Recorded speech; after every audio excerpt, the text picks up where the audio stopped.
Hello, and welcome to another episode of Monday Night Mashup. I'm Alissa Holmes. And I'm Drennon with your news update. On Friday, Carolina Productions invited Saturday Night Live cast member Jay Pharoah to the University of South Carolina to perform a stand-up comedy show in the Russell House Ballroom. The event was free for university students and faculty members. SGTV News 4 reporter Danielle Barilla had a chance to sit down with Pharoah after his show and ask him about his life on one of the most famous comedy shows in television history. Pharoah told of his day-to-day life in New York City and said that each day of the week is a little bit different. However, he spends every single Saturday the same way. Saturday, I get up, or I go to the gym. I come back from the gym, I take a shower, I look at myself in the mirror for 2 hours. Then I go to SNL. I don't look at myself in the mirror for 2 hours. That'd be vain. Why would I do that? I don't do that. I don't do that. But I get up, I'll go to the gym, and I'll go to work, and then I'll stay at SNL from 12 o'clock p.m.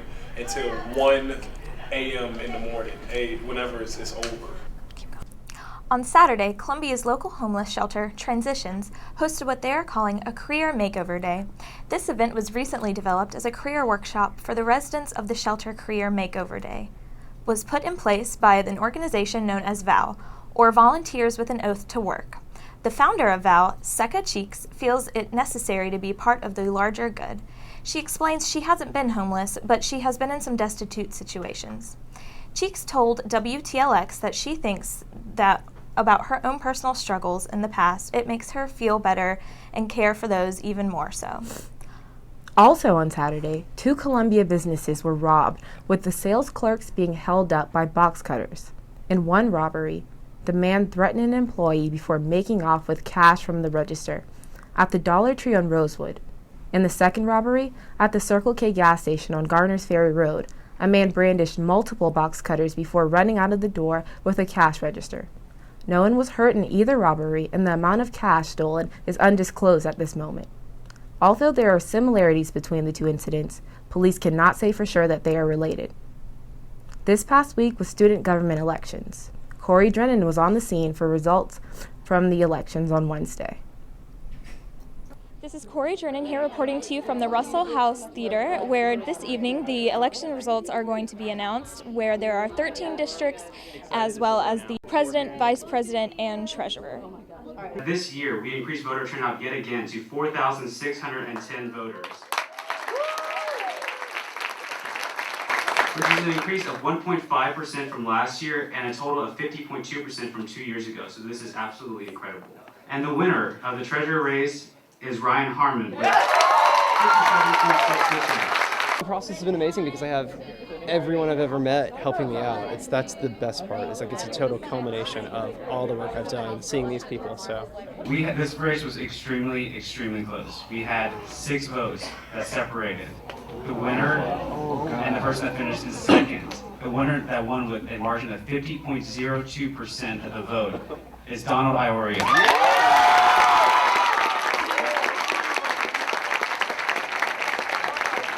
When I heard 6 votes, I think I stopped breathing, and I think my heart stopped beating. But yeah, what does that mean? It means that every vote counts. It means I went to 9 different student organizations just last night alone. If I missed one of them, that would have made the difference in the race. The winner of the student body presidential election with 66.5% of the vote is Lindsay Richardson.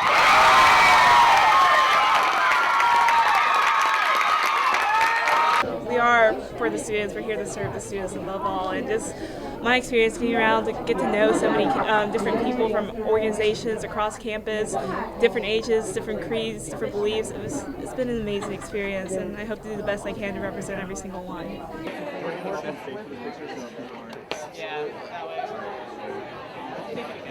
Election runoffs will be next Wednesday and Thursday, so stay tuned for more updates. This is Drennon with SGTV News 4.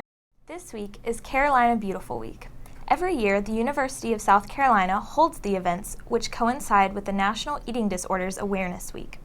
Carolina Beautiful offers a number of events, services, and speakers to help students celebrate their bodies in a positive way and to prevent the development of body image issues and eating disorders. SGTV will have coverage of these events throughout the week. A 6-inch water main break in a North Columbia neighborhood caused city officials to issue a boil water advisory for that area. The area is around Benedict and Christian Streets, which are north of Faro Road and between I-20 and I-27. The City of Columbia Waterworks Department released that it could possibly result in bacterial contamination. All people using the water in that area are advised to boil it for 1 minute. No one should use the ice made from the contaminated water. Anyone with questions regarding the contamination can call 803-545-3300. That is all of the university and local news we have for you. Stay tuned for national news after the break with Corey Drennon. Welcome back to M&M. This is your national news update. San Francisco police are searching for a person hiding toxic meatballs in the Twin Peaks area. Acting Lieutenant Denise Bongiovanni has discovered over 34 meatballs in carports, behind stairwells, along curbs, and in bushes on Saturday. The meatballs are suspected to be laced with strychnine, a highly toxic pesticide often used to kill small vertebrates such as birds and rodents. Animal care control offices are asking for the public's help in this matter for the safety of local dogs and cats who are finding the meatballs. Last July, the same event occurred and police never found a suspect. The Springfield, Missouri area is in mourning after the death of 10-year-old Haley Owens was kidnapped last Tuesday on her way home from a friend's house. Over 10,000 people gathered on Saturday for a candlelit vigil and march in Haley's remembrance. Many in attendance wore pink and purple, which were Haley's favorite colors. Resident Angel Bodecker told USA Today that the event was about life and that the crowd was asked not to speak of Owens' attacker. The march ended at Jefferson Avenue footbridge with Mayor Pro Tem Jeff Seafried addressing the community throughout the march. Throughout the march, the crowd sang "This Little Light of Mine" and changed it to represent Haley's light. Bikers Against Child Abuse led the march with Owens' family while chanting Haley's name. Silicon Valley venture capitalist Draper believes that California is too large to govern effectively and should therefore be divided into 6 new states. Draper cites poor representative government in his plan, especially involving public schools, transportation, water, and other infrastructure systems. He says that these systems are overmatched and outdated, with spending focused on prisons. California is home to 38 million people that often disagree. However, the state has remained whole despite its attempts to split apart, dating back to the era of its founding in 1850. If the proposal is approved by voters, Congress would then have to endorse the idea and grant 10 more senators to the chamber's political mix. Raphael Sonsenshein, executive director of the Pat Brown Institute of Public Affairs at California State University, said the prospects of such a plan are nil, as he believes that Congress would never give California 12 Senate seats. The 6 projected states include Silicon Valley, Jefferson, North California, West California, Central California, and South California. Controversial Jeopardy champion Arthur Chu will return to the popular game show tonight. He's a 30-year-old insurance analyst and an aspiring actor. Chu is on a 4-winning game streak and last competed at the beginning of February. He has been on break, as Jeopardy has held a string of tournaments. Many viewers of Jeopardy have complained about Chu's style of play because he skips around the board and wagers unusual amounts of money when he finds the daily double. Chu is using a game theory. When his strategy works, it significantly limits his opponent's chances of winning. His playing style is not foreign to Jeopardy's past, and it is called the Forrest Bounce, named after 1985 contestant Chuck Forrest. Chu says that he does not mind the complaining and that he will continue to use his strategy, which has worked so far. Chu also says that he has a wife and a future, so he would like to continue winning. Chu has won a total of $102,800, and if he wins tonight's game, he will be able to play in Jeopardy's Tournament of Champions.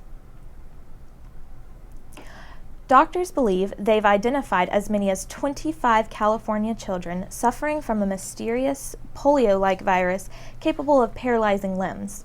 The first case was discovered in 2012 with Sophia Jarvis, a 2-year-old girl who lost abilities in her left arm and was experiencing breathing difficulties. None of the immunotherapy or steroid use has proven effective in slowing the virus. Jarvis has no use of her left arm and is gaining weakness in her left leg as well. The median age of those afflicted is 12 years old. The affected children can't move their limbs, experience muscle atrophy, and their limb shrivels. In April, the current case report will be brought to the American Academy of Neurology meeting in Philadelphia. The goal is collaboration with younger and older generations of doctors in order to compare differing perspectives of enteroviruses. That concludes our national news. This evening, Alissa Holmes will have a look at the world news in just a moment. Don't click away. Welcome back to Monday Night Mashup. This is your national news report. Drug cartel leader that has been hunted for several months has been captured in Mazatlan, Mexico. Joaquin El Chapo Guzman was arrested over the weekend by Mexican Marines. He is said to be the most wanted drug lord. A few months ago, U.S. and Mexican authorities arrested several members who are in connection to the cartel. With reports from them, authorities were able to find the hidden tunnels connecting several cities in the town. Guzman was almost arrested earlier this month, but the security system in place granted him enough time to get away from police. El Chapo, which translates to the shorty, has been on the run since he famously escaped from prison in 2001 via laundry chute. He was even the subject of a 2012 song by Gucci Mane.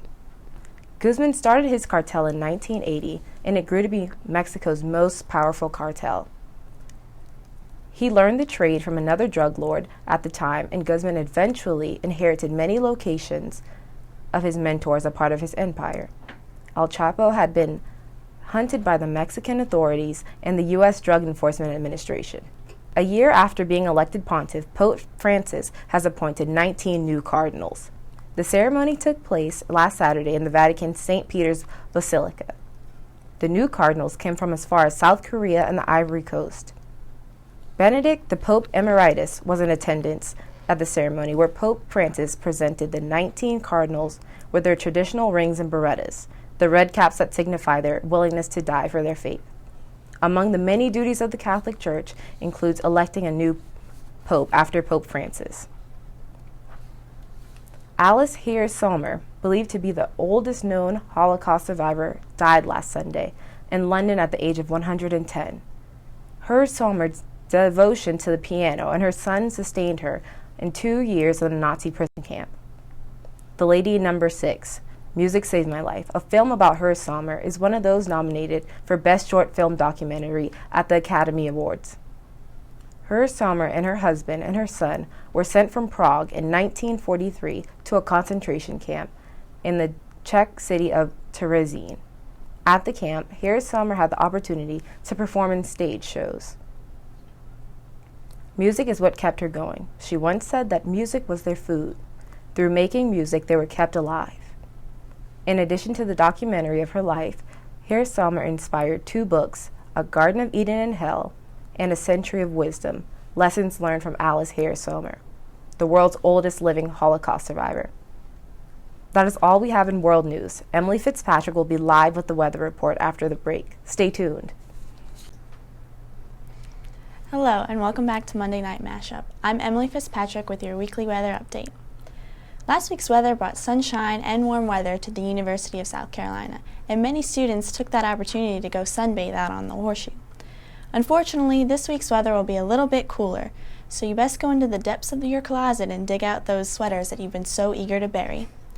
Tonight's weather, we will see partly cloudy skies and temperatures in the 40s. If you have morning classes tomorrow, the weather may rain on your parade, as there is a 20% chance of precipitation after 8 a.m. That chance of precipitation will increase up to around 50% after 8 p.m. Tuesday's temperatures will reach into the lower 60s, but then drop into the 40s later that evening. You should prepare to wear your raincoat and boots for a second consecutive day, as the showers will continue into Wednesday. They should disappear around 2 p.m., and the skies will clear up during the night. Thursday, we will see the weather clearing up, as it will be sunny with a high around 55. Friday will look a lot like Thursday, with temperatures again in the mid-50s and mostly sunny skies.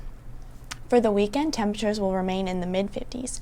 Saturday will probably be mostly cloudy, but Sunday should be nice and sunny. In national news, the Northeast is still battling the 6 extra weeks of winter, with snow predicted to hit both Tuesday and Wednesday. With current temperatures moving into the 40s, many businesses are clearing out ice and snow just in time for the next storm to hit. With many classes and workdays canceled, students and businesses are struggling to catch up and get back on track. That'll be all for your weekly weather update. We'll be right back with Danielle Barilla and your weekly sports report. Hello, and welcome back to Monday Night Mashup here on SGTV Campus Channel 4. My name is Danielle Barilla, and this is your weekly Gamecock sports update. With spring sports well underway, both the softball and baseball teams have hit the ground running, clinching wins left and right for the Gamecocks. The Gamecock Invitational began this past weekend, and the women's softball team won all of their games thus far in the tournament. The Gamecocks won 3 games before defeating UNC Wilmington 2-1 on Sunday. The ladies will finish the tournament on Tuesday as they face Western Carolina in a doubleheader. After those games, the ladies will be heading to Temple, Arizona on Thursday for the Arizona State Louisville Slugger Invitational. The Gamecock baseball team not only had an undefeated week like the softball team, but the boys also had an entire week of shutouts. The Gamecocks started their victorious week on February 18th when they defeated Presbyterian College 4-0. This past weekend, the Gamecocks faced Eastern Kentucky here in Columbia, where the scores were 4-0, 2-0, and 6-0. The Gamecocks will take on in-state rival Clemson on Friday in Columbia at 7 p.m. before traveling to Greenville and Clemson to complete the series. We now move from baseball to equestrian, where the Gamecocks had a weekend full of events. The number 1 ranked Gamecock equestrian team stayed alive in the race for the number 1 seed at next month's SEC Championship by defeating Texas A&M 11-6 on Saturday. This improves the Gamecocks' record to 9-2 overall and 3-2 in SEC play. This win clinches the number 1 seed for the SEC Championship if they beat defending national champion Auburn next Saturday in Blythewood. The women's tennis team posted its 5th shutout of the season on Sunday against William & Mary. The Gamecocks beat the Tribes 7-0. This wrapped up the Lady Gamecocks non-conference season play, leaving them with a record of 9-2 going into SEC play next week. The Gamecocks will host the Missouri Tigers this upcoming Friday at 5 p.m. and will face Texas A&M next Sunday. The Gamecock men's tennis team posted a decisive win on Friday against the University of South Florida Bulls. After 2 weeks of practice, the men won their match 6-1. The Gamecocks then faced San Diego yesterday afternoon, where they won 4-3 in their final match of non-conference play. The men's tennis team goes into SEC play with a record of 6-4 and will face Texas A&M on the road on March 2nd. We now move from tennis to basketball, where once again the Lady Gamecocks had a victorious week. The women's basketball team took on the Kentucky Wildcats in Lexington, where they defeated the home team 81-58. The women's basketball team then took on the Florida Gators yesterday at Colonial Life Arena in Columbia. The final score was 69-55, giving the Gamecocks a victory over the Gators. The Lady Gamecocks now have an overall record of 25-2 and a conference record of 13-1. This win against the Gators gives the Gamecocks at least a share in the SEC regular season championship, the first SEC championship in the history of the program. Although our women's basketball team had a solid week of victory, the winning streak is over for the men's basketball team. The boys added 2 more losses to their record, giving them a conference record of 3-11. The Gamecocks lost to the Arkansas Razorbacks on the road and the Georgia Bulldogs at home. The Gamecocks will face their next opponent on the road on Wednesday as they take on the Auburn Tigers in Alabama before returning home next Saturday to take on the Kentucky Wildcats. The University of South Carolina's 2014 spring football practice dates have been set. It was announced today that the Gamecocks will open their spring drills on Tuesday, March 4th, and conclude with the annual Garnet and Black scrimmage game on Saturday, April 12th. The game will begin at noon at Williams-Brice Stadium. Admission to the game is free, and the game will be broadcast on ESPNU. Several former Gamecocks are now showing off their skills in the NFL Scouting Combine. Jadavion Clowney, Bruce Ellington, Victor Hampton, Kelsey Corals, and Connor Shaw are among the players hoping to be drafted by an NFL team. The combine began on Saturday and will end tomorrow. Kelsey Quarles has performed well thus far and did 27 reps in the bench press. Quarles already has a reputation among scouts as a thickly built, long-armed defensive tackle. Former quarterback Connor Shaw has proved to be the most underrated quarterback in the SEC. He was a top performer in 4 of the 5 events he participated in on Sunday, including outrunning Johnny Manziel in the 40-yard dash with a time of 4.66. Connor Shaw has a reputation with scouts as the type of player you like to root for, but he lacks prototype measurements and arm talent. However, he has make-it qualities that could eventually surprise you, which adds potential situational value.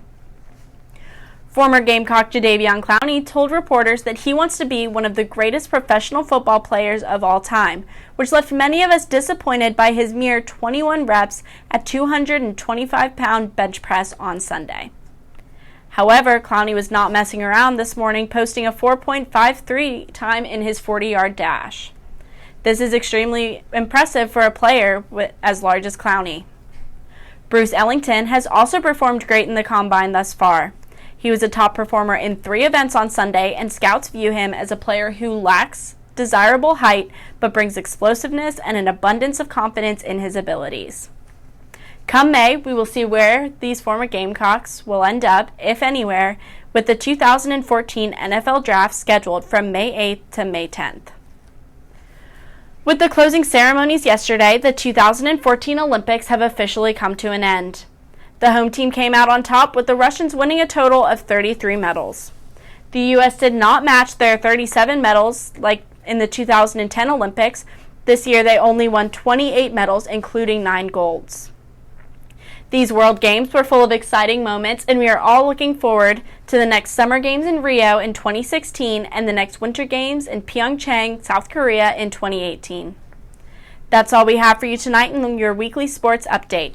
Stay tuned for more Monday Night Mashup here on SGTV Campus Channel 4. So it's really weird that California might be splitting into 6 states. Yeah, I thought it was interesting, though, when they said that California first became a state in 1850. There's a quote somewhere that says, they say the real USC is in California, but technically University of South Carolina was a school before California was even a state. So Go Cox. Yeah. Thanks for watching this edition of Monday Night Mashup. Be sure to follow our coverage throughout the week on our website and on our Twitter at SGTV News 4. Have a great evening.